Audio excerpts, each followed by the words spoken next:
С 2026 года в Казахстане введут обязательный национальный каталог товаров. Избежать теневой торговли, производства некачественной продукции и установить справедливую конкуренцию. Сейчас единая цифровая платформа работает в пилотном режиме. Ұлттық тауарлар каталогы. Бүгінгі сабақтың жоспары ұлттық тауарлар каталогы дегеніміз не, ол не үшін керек және онымен қалай жұмыс жасау керек. Ұлттық тауарлар каталогы дегеніміз Қазақстан нарығында ұсынылған тауарлардың атаулары, кодтары, GTIN және NTIN, сипаттамалары және басқа да атрибуттары бар бірыңғай цифрлық анықтамалық. Ұлттық тауарлар каталогы бірыңғай оператор әзірлеген өнімнің бірыңғай номенклатурасын қамтитын және тауарлардың сипаттамаларын, сыртқы экономикалық қызметтің тауар номенклатурасының кодтарын және өзге де мәндерін қамтитын, Қазақстан Республикасында тауарларды таңбалау және қадағалау процестерін жүзеге асыру кезінде тауарлардың анықтамалығы ретінде пайдалануға міндетті ақпараттық ресурс. Ұлттық тауарлар каталогы ұлттық дегеніміз қазақтар үшін, қазақстандықтар үшін, тауарлар бұл қызметтерге қатысты емес. Каталог өнім туралы ақпарат бар тізім. Яғни бәрін қосқанда Қазақстан үшін қызметтер есепке алынбайтын, тауарлар туралы ақпарат бар бірыңғай тізім. Сөздік бойынша шолып өтсек, тауарды сәйкестендіру дегеніміз, тауарды оның бірегей деректері, кодтары, сипаттамалары бойынша айқындау. Таңбаланған тауар бақылауға болатын коды бар тауар. Импорттаушы дегеніміз тауарды елге әкелетін адам, өндіруші тауарды өндіретін адам. NTIN дегеніміз Қазақстан Республикасының ұлттық тауарлар каталогындағы бірегей тауар коды. GTIN дегеніміз GS1-дің халықаралық штрих-коды. Ал GS1 дегеніміз тауарды сәйкестендіру стандарттарын белгілейтін, GTIN кодын беретін халықаралық ұйым. TNVET дегеніміз сыртқы экономикалық қызметтің тауар номенклатурасы, тауарлардың жалпы халықаралық анықтамалығы. Мұнда тауардың әр түріне код берілген, тауардың паспорты сияқты болып келеді. GPC дегеніміз жаһанды өнім классификаторы өнімдерді негізгі сипаттамаларына қарай санаттарға бөлу арқылы жіктейді, сонымен қатар олардың басқа өнімдермен байланысын сипаттайды. Ұлттық тауарлар каталогының мақсаты бөлшек және көтерме саудада қолданылатын тауар деректерін стандарттау және бірыңғайландыру үшін жасалады. Оның қолданылу мүмкіндігі бірнеше мүмкіндік береді. Бірыңғай тәсіл тауарларды сәйкестендіруде бірыңғай тәсілде қамтамасыз етеді. Деректердің сапасы касса арқылы ОФД-ға берілетін деректердің сапасы мен толықтығын арттырады. Жұмысты оңайлатады. Касса және тауарлардың есеп жүйелерінде номенклатурамен жұмысты жеңілдетеді. Айқындық, яғни сауда және тұтыну деректерінің ашықтығын арттырады. Аналитика, шынайы тұтыну деректерін негізделген инфляцияны бағалау құралдарын жақсартады. Тағы бір мақсаты нарықтың барлық қатысушылары үшін бірыңғай өнім картасы. Бүгінгі таңда бірдей тауарлар туралы ақпарат шашыраңқы болып келеді. Яғни өндірушілердің атауы бір басқа, дистрибьюторлардың атауы бір басқа, ал бөлшек сауда желілері көбінесе өздерінің анықтамалықтарын жасайды. Бұл қайталануға, құжат айналымындағы қателерге, өнімді сәйкестендіру мен салық шегерімін байланысты мәселелерге әкеледі. Сипатталған фрагментацияның арылу мақсатында ұлттық тауарлар каталогы құрылып жатыр. Тағы бір жобаның мақсаты ол орталықтандырылған цифрлық жүйе ұсынады.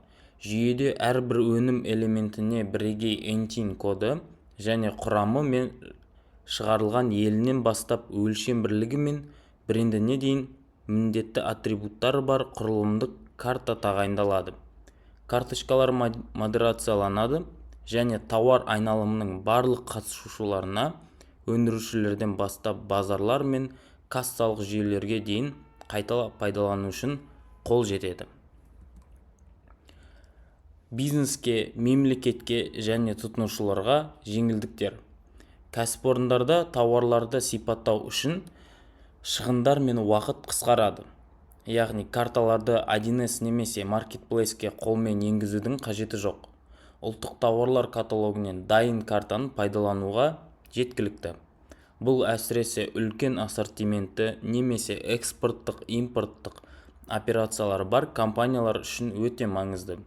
Ұлттық тауарлар каталогы сонымен қатар мемлекеттік жүйелермен өзара әрекеттесуді жеңілдетеді және тауарларды нарыққа шығаруды тездетеді.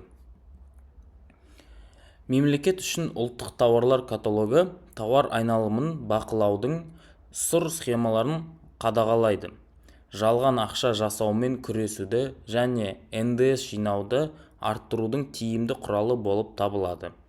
Бірегей ентин кодтарының және басқа цифрлық платформалармен байланысының арқасында тауарлардың жолын қадағалау және заң бұзушылықтарды анықтау оңайырақ болады.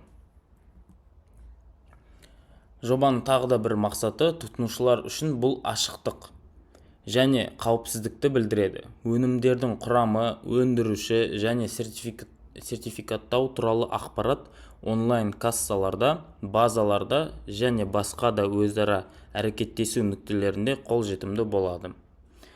Бизнеске бірыңғай карточкаларды санау жылдам әрі арзан болады. Мемлекетке ашық бақылау бұзушылықтарды байқалады.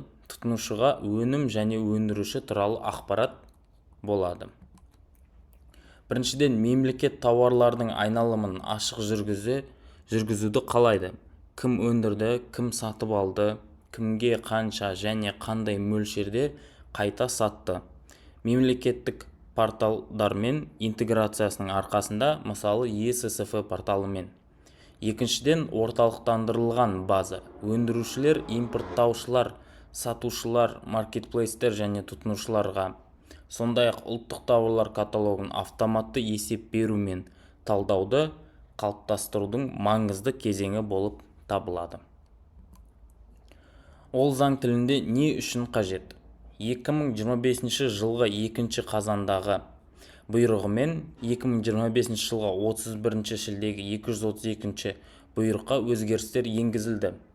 Бұл тарауда жалпы ережелердің 2 тармағын 10 армақшада, бұдан әрі 3 тармақта әрбір тауардың өзіндік сәйкестендіру коды болуы және бұл код барлық жерде өндіру, әкелу, есепке алу, сату, кассада, СФ-да, таможняда және сәйкестендік тексеру кезінде пайдаланылған айтылады. 284 бұйрығында қосымша 1 тарауында ұлттық тауарлар каталогы туралы деректердің ұлттық тіркелімі, сондай-ақ тауарлар номенклатурасының бірыңғай көзі болып табылатын және сауда қызметінде тауарлардың анықтамалығы ретінде пайдалануға міндетті электрондық үкіметтің ақпараттандыру объектісі болып табылады. 234 бұйрығының 1 тарауында жалпы ережелерінің 3 тармағында тауарлардың ұлттық каталогын сауда қызметі субъектілері сәйкестендіру коды арқылы тауарларды сәйкестендіру үшін тауарлардың бірыңғай анықтамалығы ретінде пайдаланады. Сәйкестендіру коды Қазақстан Республикасының аймағында тауар айналымының барлық кезеңдерінде қолданылады. 417 баптың 4 тармағында сауда қызметін реттеу саласындағы уәкілетті орган бекітетін тізбе бойынша тауарлардың шығу тегін растайтын бұрмаланған және дәйексіз құжаттарды тауардың шығу тегі туралы сертификат алу үшін ұсыну айыппұлдарға әкеп соғады. Шағын кәсіпкерлер үшін 12 МРП, орта кәсіпкерлік субъектілер үшін 20 МРП, ірі кәсіпкерлер үшін 30 МРП болып табылады. 417 бапта сарапшылар мен тауардың шығарылған елі туралы дұрыс емес ақпарат пен сертификаттар берілген айыппұлдар қарастырылған. Ұлттық тауарлар каталогы бұл жай каталог емес, болашақта ол тауардың шығу тегін рәсімдеу кезінде бұзушылықтар мен тәуекелдерден қорғайды. Ұлттық тауарлар каталогымен қалай жұмыс істеу керек? Тіркелу тауарлар туралы ақпарат енгізуді бастау. Яғни біріншіден тауарды қосу туралы запрос болады. Тауарлардың негізгі атрибуттары бойынша бірегей сипаттамасын уникальділікке тексереді. Кейін ол тауар уникальный әлде жоқ екен табылады.